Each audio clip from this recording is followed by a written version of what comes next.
reclamar de nuevo lo que reclamamos la semana pasada. Esta pregunta que hicimos, que ahora el criterio de la actuación del ayuntamiento, y además algunas dudas que tenemos sobre el nuevo PGO que entendemos que está mal. Lo primero es decir que para otra línea es posible, no es agradable tener que recurrir a esta forma, pero nos vemos en la obligación de convocar otra vez a los medios y hacer públicas las denuncias que venimos haciendo, porque seguimos sin tener ninguna noticia de los temas que hemos visto que tienen algunas zonas oscuras en la tramitación, que generan dudas y que simplemente, como creo que es la acción legítima de un partido político, pues pedimos que el equipo de gobierno las aclare. Como ya dijimos en la última cita que tuvimos con vosotros, tenemos pendiente de que nos manden información solicitada desde 2021. Hace un par de semanas, como ha dicho Jaime, hicimos una rueda de prensa y denunciamos precisamente que no nos daban esta información y que habíamos tenido que recurrir a una denuncia al Consejo de Transparencia de la Junta de Andalucía, pero seguimos sin tener ninguna noticia ni ninguna explicación de expedientes que consideramos que son muy importantes para la ciudad, porque afectan a obras que se han realizado en instalaciones públicas, de pública concurrencia, y visto que no tenemos respuesta de ningún tipo, ni recibimos la información que se ha solicitado por los conductos oficiales reiteradas veces a través del registro general,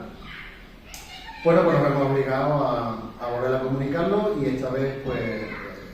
como otra línea posible, hemos dicho que uno de nuestros principales fines y objetivos es darle información a los ciudadanos, información real a los ciudadanos, para que tengan toda la capacidad para decidir si quieren que se siga gestionando lo público de esta manera tan caótica y con tanto despilfarro, o bien entienden que debe haber un cambio en la gestión municipal. Pues,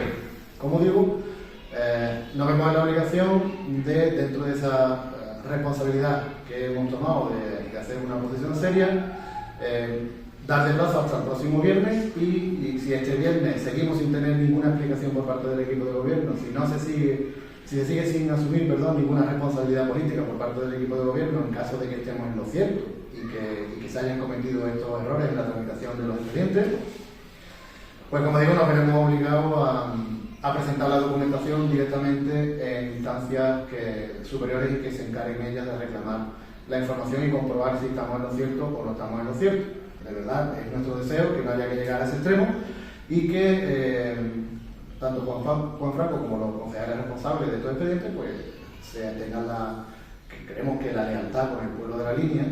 de dar las explicaciones oportunas, y lo volvemos a reiterar, igual que lo dijimos en la última ocasión. Si estamos equivocados, no tendremos ni el más mínimo problema en rectificar y en comunicarlo, igual que hemos comunicado públicamente lo que estamos haciendo ahora. Bien, lamentablemente la cosa no queda en esos expedientes que ya llevamos tiempo reclamando. Os recuerdo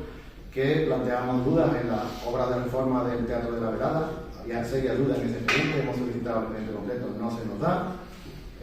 Sabemos que había proyectado un ascensor en esa obra que no se ha instalado, y pedimos explicaciones del porqué, ya que esto seguramente hará que no se cumpla con la ley de accesibilidad, ¿no? Por el decreto de accesibilidad, y por tanto se estará perjudicando a las personas con movilidad reducida en un edificio que además es un edificio de pública concurrencia, por lo cual es más grave todavía, ¿no? Cuando el ayuntamiento le exige a cualquier negocio privado, lo primero que le exige es que cumpla con esta normativa. Y otros expedientes, como por ejemplo el del Hospital de Atletismo, donde hay muchísimas y graves dudas sobre la ejecución de la obra, sobre la licitación de la obra y sobre determinados aspectos que ya hemos enumerado en varias ocasiones del expediente y de la ejecución, y en relación a adjudicaciones de otras obras como la de la Plaza de Toros o la de la Plaza de Begoña, que, como comentamos, fue el último expediente en el que dijimos que habíamos detectado que de 5 ofertas que se presentaban en ese expediente para adjudicarse la licitación, pues se le adjudicó la obra a la cuarta peor oferta en lugar de ofertársele a la mejor de las ofertas de la empresa licitadora. Entonces, creemos que son situaciones graves, creemos que son problemas y errores que hemos detectado que son merecedores de alguna explicación para la ciudadanía, porque, insisto, es dinero público y hay que jugar muy limpio con el dinero público, y por tanto no vamos a mirar para otro lado, y, como digo, en esta misma semana pues tramitaremos esas peticiones de información y esas denuncias a través de los organismos que ya os he mencionado, si es que antes no recibimos, como digo, alguna explicación por parte del equipo de gobierno municipal. Dicho esto, y como decía antes, por desgracia no podemos parar ahí, sino que hemos tenido noticias de que el equipo de gobierno, además hemos tenido noticias, quiero decir, como nos enteramos de casi todas las cosas por los medios de comunicación o por las redes sociales, porque de otra forma es imposible recibir información de este equipo de gobierno. Al parecer, en algunas declaraciones, manifestaciones del alcalde, en estas cosas que hace de un café con no sé qué, pues ha dicho claramente que su intención es llevar a pleno la aprobación de la segunda provisional del Plan General, de la revisión del Plan General de la ciudad. Y bueno, pues como nos parece, como ya hemos dicho en alguna ocasión, que es una auténtica barbaridad aprobar un documento de ese calado y de esa importancia una semana antes de las elecciones municipales, y además es incongruente con el mismo argumento que dio Juan Franco en 2019, que tenéis vosotros en la hemeroteca sus declaraciones diciendo que en aquella ocasión era un mes y medio antes de que se celebraran las elecciones, no tiene sentido hacerlo,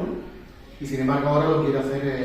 en 4 o 5 días antes de que se produzcan las elecciones. Bueno, nos parece incoherente, pero bueno, como estamos acostumbrados a estas actitudes, ¿no?, de que con los 21 concejales hago lo que me da la gana y no tengo que dar explicaciones, pues tampoco la verdad que sorprende demasiado esa actitud. Lo que sí sorprende es que una vez que entendemos que haciendo el trabajo lógico que corresponde a un partido de la oposición, examinamos la documentación que se pretende llevar a pleno para aprobarla, detectamos que ha habido cambios desde el documento de la primera aprobación provisional a este nuevo documento, pues ha habido cambios que entendemos que son modificaciones graves, modificaciones sustanciales, modificaciones que incluso, salvo, como siempre decimos, salvo que se nos demuestre que estamos equivocados, pues entendemos que están al margen de la ley que actualmente ampara la tramitación del Plan General, que como sabéis es la antigua Ley de Ordenación Urbanística de Andalucía, la LOU. Entonces, por ir a cosas concretas, quería comentar en relación a estos cambios que entendemos que se han introducido en el documento sin justificación, y quiero volver a insistir en que lo que pretendemos es que, detectadas estas llamémoslas irregularidades o anomalías en el documento, pues que el equipo de gobierno se digne a darle una explicación a los ciudadanos y a este partido político que tiene estas dudas acerca de si estamos en lo cierto o no estamos en lo cierto. Desde luego hay cosas que son muy llamativas y que os voy a comentar ahora mismo y que creo que no necesitan ni siquiera de mucha explicación. Uno de los cambios que hemos observado que se ha introducido en el documento es en relación a determinadas zonas que el Plan General, la revisión del Plan General, introduce en la categoría de ARI. ARI son actuaciones de reforma interior, ¿de acuerdo? Bien, para esas actuaciones de reforma interior, para esas ARI, la ley, el artículo 17 de la Ley de Ordenación Urbanística dice que inexcusablemente la edificabilidad máxima que puede tener una zona que está incluida en una de esas actuaciones es de 1,3 metros cuadrados de techo por metro cuadrado de suelo. Edificabilidad, insisto, máxima. Bien, pues sin embargo hay algunas ARI recogidas en el documento que se pretende aprobar ahora en segunda aprobación provisional, en donde la edificabilidad no es de 1,3 sino de 2,3, es decir, prácticamente se duplica,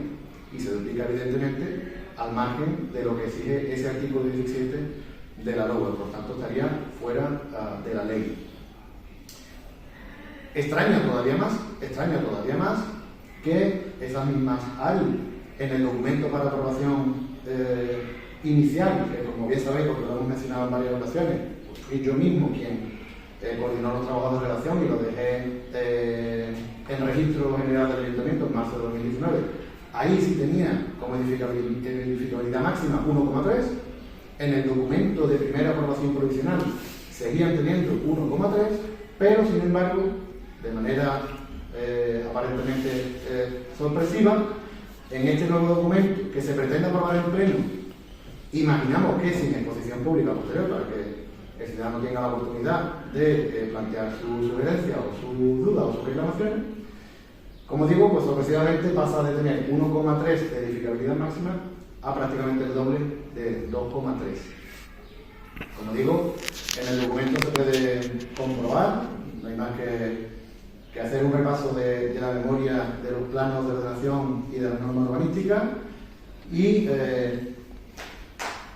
esto entendemos que es directamente una vulneración de ese artículo 17 de la LOA, y por lo tanto haría nulo de pleno derecho todo el documento si es que se aprobara de esta manera. Por lo tanto, creemos que es suficientemente importante como para que desde el ayuntamiento, bien sea desde el concejal responsable, desde el propio alcalde o desde la máxima garante de la legalidad en todos los procedimientos administrativos del ayuntamiento, que es la secretaria general, pues pararan el procedimiento y revisaran el documento, como insisto, hemos dicho antes, si estamos en lo cierto o no, darnos explicaciones del por qué no estaríamos en lo cierto, y si estamos en lo cierto, pues evidentemente ese documento no se podría aprobar porque estaríamos hablando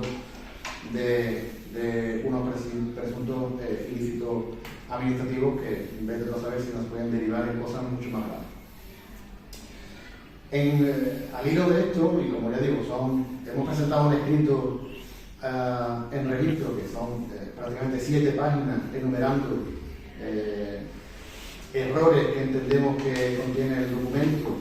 algunos de ellos como este, graves, porque si estamos en lo cierto estarían al margen de la ley. Otro de esos que hemos detectado, que creo que es algo flagrante y que sería absurdo tramitar un documento con estos errores,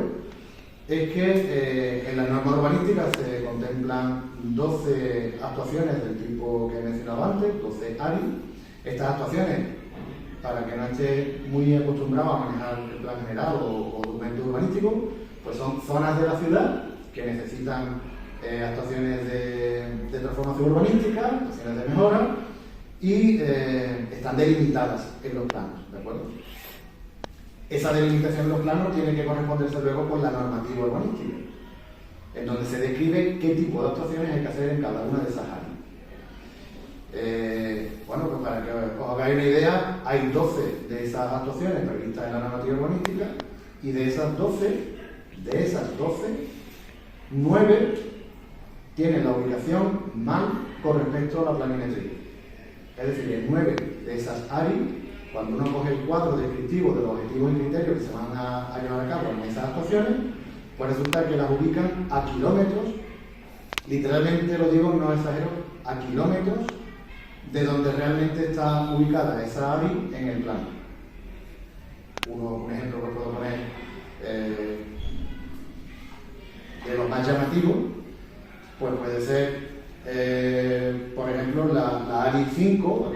esa ARI 5 está ubicada en la normativa urbanística en la Avenida España, la confluencia con Fernando de Mendoza, y sin embargo, esa actuación en la planimetría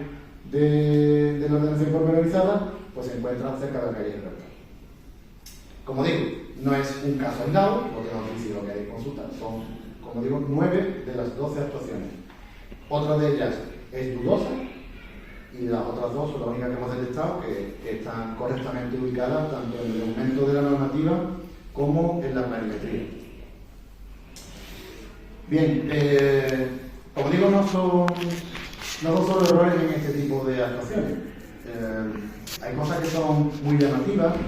como por ejemplo el hecho de que el propio documento recoge cambios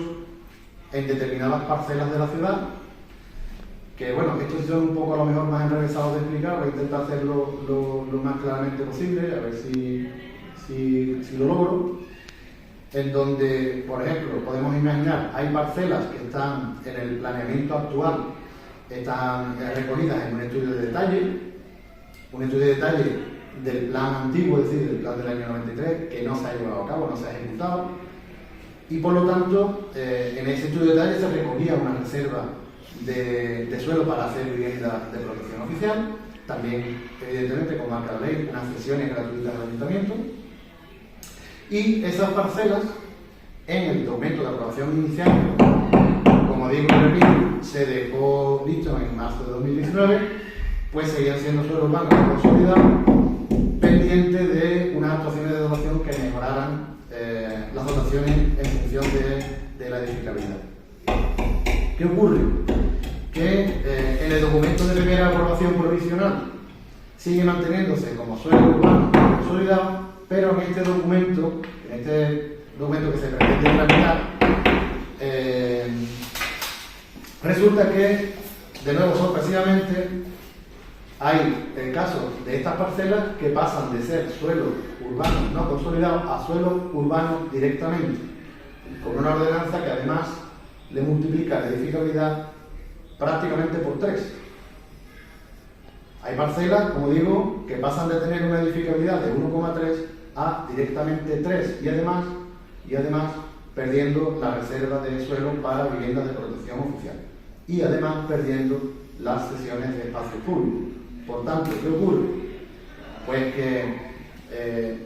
me invento los números, ¿vale? Pero para que nos hagamos una idea, una parcela de 3.000 metros que está sujeta a un estudio de detalle y tiene por tanto que hacer cesiones municipales y además hacer una reserva del 30% según la ley a vivienda de protección oficial, pues con una edificabilidad de 1,3 estaríamos hablando de 4.200 metros de vivienda, menos las cesiones al ayuntamiento, menos las cesiones públicas de 300 metros, serían 900 metros de vivienda de protección oficial y nos estarían quedando 2.800 de vivienda libre. ¿Qué ocurre? Si esa parcela, en lugar de mantenerla en ese estudio de detalle, se hace como en este documento que se pretende aprobar y se transforma en urbano consolidado y con ordenanza directa, dándole una edificabilidad de 3 metros cuadrados por cada metro cuadrado de suelo, estaríamos pasando a 9.000 metros cuadrados de vivienda libre. No hace falta tampoco que hagamos muchas cuentas para comparar el valor que tienen 2.800 metros de vivienda libre más 900 metros de vivienda de protección oficial, comparándolo con 9.000 metros cuadrados de vivienda libre. Estaríamos hablando con unos precios de mercado normales, pues de una variación de 6 millones de euros a 16 millones de euros o una barbaridad de ese tipo. Entonces, esto evidentemente la LOGUE lo prohíbe. Hay instrucciones de 2019 de la Consejería de Fomento que dicen que cuando el incremento del aprovechamiento supera un 10%, y en este caso no es que supera un 10%, es que supera un 300%, hay que incluir por fuerza el suelo en la categoría de suelo urbano no consolidado y proceder a una actuación de mejora de la dotación. Esto también ocurre en varias zonas de la ciudad y por lo tanto también exigimos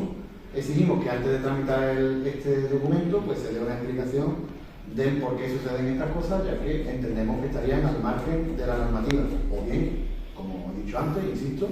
que se nos haga ver lo contrario y que en ese caso no tendremos ningún problema en rectificar. Hay más. Desgraciadamente hemos tenido que seguir viendo el documento y hemos tenido que analizar la normativa sectorial que se ha modificado en los últimos tiempos y hemos indicado en este escrito que hemos, como digo, metido por registro para que se estudie y se tenga en cuenta. Hemos comentado solamente, a modo de ejemplo, los cambios, las modificaciones que ha habido en la normativa estatal del suelo, es decir, el texto refundido de la Ley de Suelo y Regeneración Urbana se ha visto modificado en los últimos años por diversas normativas sectoriales y esos cambios obligan a incluir dentro del documento unos estudios sectoriales que no se han incluido, por lo tanto estaríamos ante un defecto de forma que podría anular el plan. ¿Cuáles son? Digo a modo de ejemplo, Bueno, pues no se han estudiado los riesgos derivados de embates marinos, los riesgos de inundaciones de zonas costeras, los riesgos de ascenso de nivel del mar, los riesgos derivados de eventos meteorológicos extremos, los riesgos de morbilidad derivados de altas temperaturas, en particular aquellos que afectan a la población vulnerable, que además la ley exige que se desgreguen por sexo, o, por ejemplo, los riesgos asociados a la pérdida de ecosistemas y biodiversidad. Todas esas normativas relativas al cambio climático y al medio ambiente que han provocado cambios, como digo, por ejemplo, en este caso, en el texto refundido de la Ley de Suelo, pues no han sido tenidos en cuenta. Eso es contenido que preceptivamente tiene que estar en el plan y que no se ha incluido, por tanto tampoco se han incluido los informes sectoriales que verifiquen ese contenido, y eso entendemos que es algo que se nos haga ver lo contrario. haría que el plan, pues, si se llegara a aprobar, estuviera en riesgo de ser anulado, ser nulo de pleno. Además,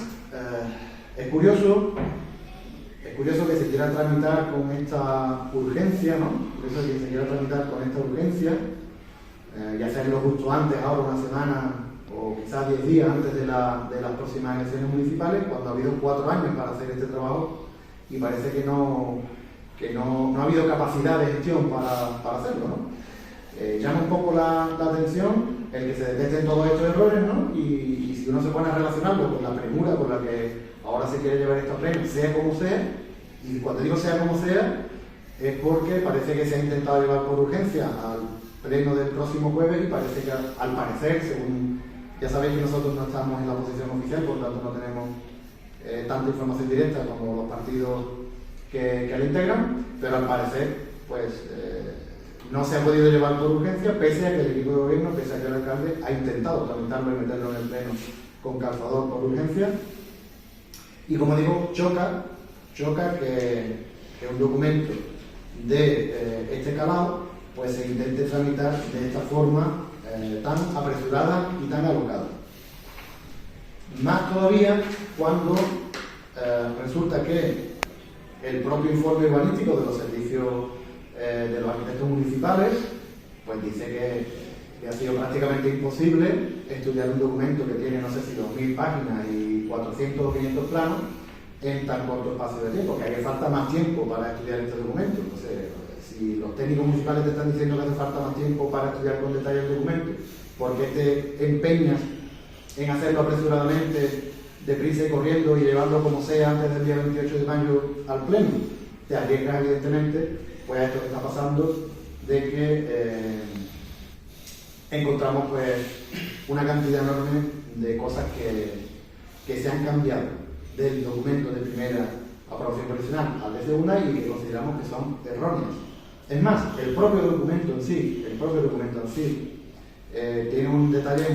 muy significativo, que además es fruto seguro de la precipitación.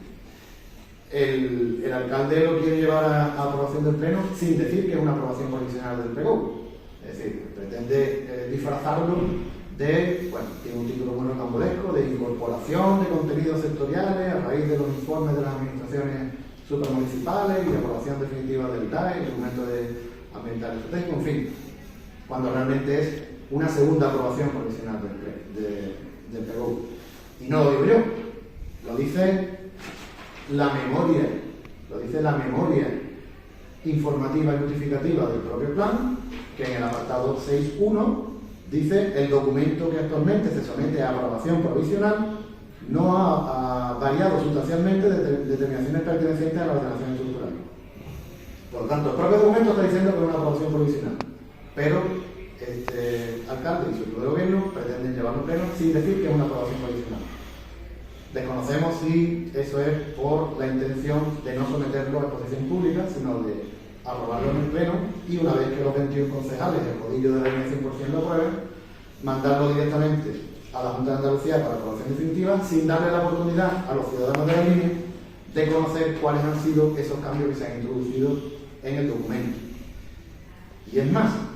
ese mismo apartado 6.1 de la memoria justificativa e informativa del documento que se pretende aprobar dice literalmente: se han corregido errores materiales de carácter puntual. Vamos a ver, aquí hace falta aclarar algo que a lo mejor no es muy conocido para el común de la ciudadanía. Cuando uno en un documento administrativo detecta un error puntual, pues el error puntual se corrige y se vuelve a aprobar el documento y listo. En la tramitación, cuando se trata de documentos de planeamiento, bien sea de planeamiento general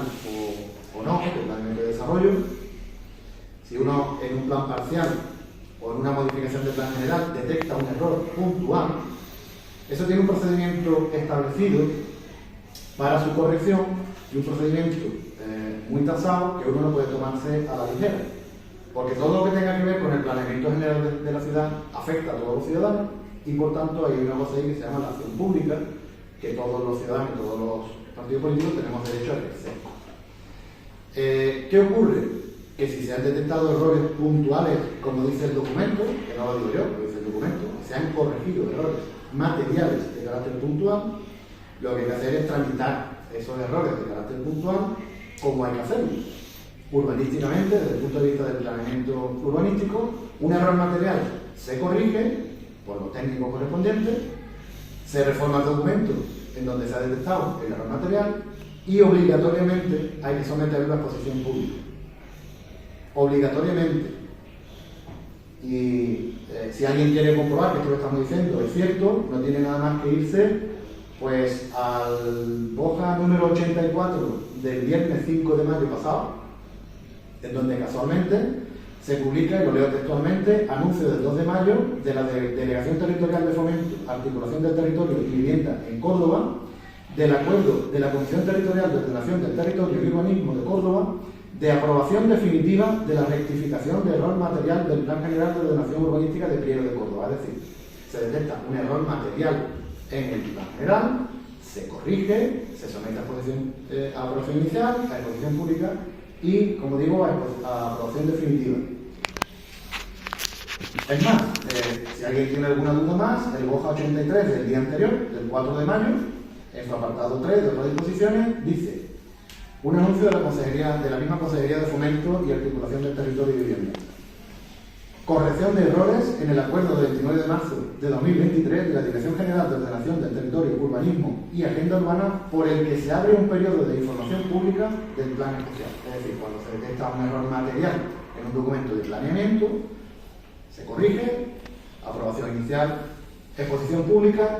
y aprobación definitiva. Ese es el procedimiento que hay que seguir. Por tanto, si el propio documento que quieren tramitar ahora de aprobación provisional, de segunda aprobación provisional, dice en su apartado segundo que se han corregido errores materiales de carácter puntual, lógicamente no podemos privar, no podemos hurtar a la ciudadanía del derecho que tiene a ejercer la acción pública a través de un periodo de información pública de los documentos. Bien, todo esto es lo que hemos argumentado, además de que parece que se quiere hacer ver que las modificaciones introducidas no son sustanciales. Entendemos que eso es una cuestión. El hecho de que las modificaciones o los cambios introducidos en los documentos sean o no modificaciones sustanciales es lo que los abogados llaman un concepto jurídico indeterminado y por lo tanto es difícil de discutir si lo es o no lo es. Pero sí que es cierto que hay sentencias y entre ellas hemos en el escrito puesto un ejemplo, que es la sentencia del Supremo del 6 de noviembre de 2004, en donde se asegura que para que una modificación sea sustancial no solo es requisito que se modifique el modelo de ciudad para que sea una modificación sustancial, sino que también hay que atender a criterios cuantitativos, es decir, muchos o muchísimos cambios pequeñitos en un documento de planeamiento pueden también ser considerados una modificación sustancial, o incluso modificaciones en los aprovechamientos de los suelos, por ejemplo, urbanizables, pues pueden llegar a convertirse en una modificación sustancial del documento. Yo creo que esto es fácilmente comprensible, no es lo mismo tener una edificabilidad de 0,5 que una edificabilidad de 2, ¿no? Estamos cambiando el modelo de ciudad. Y, bueno, creo que con esto expongo, o he intentado resumir al máximo los motivos que nos han llevado a hacer esta petición, a registrarla en el ayuntamiento, como digo, solicitando pues que se adapte el documento a los contenidos que entendemos que son preceptivos y que no están recogidos. Hemos hablado de la modificación del texto refundido de la ley de suelo como ejemplo de que ha habido cambios en leyes sectoriales, por ejemplo en este caso de cambio climático y transición energética, que no se han tenido en cuenta, pero no son únicos, ya lo decimos en el documento, que esto no es una relación exhaustiva, porque si, como he dicho antes, a los servicios técnicos del ayuntamiento informan por escrito que no les ha dado tiempo de estudiar un documento de ese calado, siendo profesionales del sector, pues imaginaos lo que es para este partido político, que no cuenta con información completa y que además no estamos como oposición oficial, digamos, en el ayuntamiento y que no se nos facilita ningún tipo de documento, pues para nosotros es todavía más difícil hacer un estudio exhaustivo de todo el documento y de todos los errores que puede contener el documento, ¿no? Pero como digo, hemos hecho la petición de que se aclaren estos asuntos que entendemos que pudieran algunos de ellos tener gravedad como para hacer el documento nulo de pleno derecho, y que, bueno, entendemos que quien tiene que dar las explicaciones en este caso es el equipo de gobierno, y quien tiene que garantizar que todo el proceso administrativo de tramitación del plan general se ajuste a la normativa, pues es la Secretaría General del Ayuntamiento.